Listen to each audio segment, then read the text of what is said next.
আগামী নির্বাচনকে সামনে রেখে একটি মহল দেশে অরাজকতা সৃষ্টির মাধ্যমে নির্বাচন বানচালের চেষ্টা চালিয়ে যাচ্ছে। বিভ্রান্তিকর ও প্রতিহিংসামূলক বক্তব্য দিয়ে ঐক্য বিনষ্টের চেষ্টা করছে বলে মন্তব্য করেছেন বিএনপি চেয়ারপারসনের উপদেষ্টা ও চট্টগ্রাম উত্তর জেলা বিএনপির আহ্বায়ক গোলাম আকবর খন্দকার।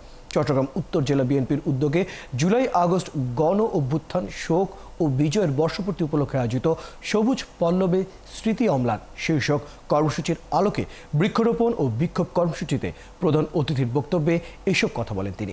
নগরীর কাজীর দেউরিস্থ নাসিমন ভবন দলীয় কার্যালয়ের মাঠে অনুষ্ঠিত সমাবেশে তিনি আরও বলেন, ঐক্যবদ্ধ থেকে এইসব ষড়যন্ত্র মোকাবেলার মধ্য দিয়ে একটি সুষ্ঠু নির্বাচনের মধ্য দিয়ে জনগণের সরকার প্রতিষ্ঠা করা হবে। পরে নসিমন ভবনের দলীয় কার্যালয়ের পাশে কয়েকটি গাছের চারা রোপণ করে কর্মসূচির উদ্বোধন করেন গোলাম আকবর খন্দকার।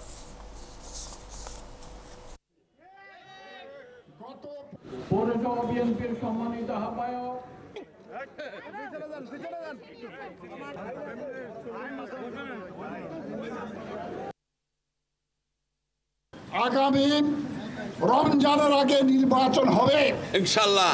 কেউ সেই নির্বাচন বানচাল করার জন্য বিভিন্ন ধরনের বিভ্রান্তিকর প্রতিহিংসামূলক বক্তব্য রেখে আমাদের ঐক্য বিনষ্ট করছে, ষড়যন্ত্র করে দেশে একটি অরাজকতা পরিস্থিতি সৃষ্টি করছে।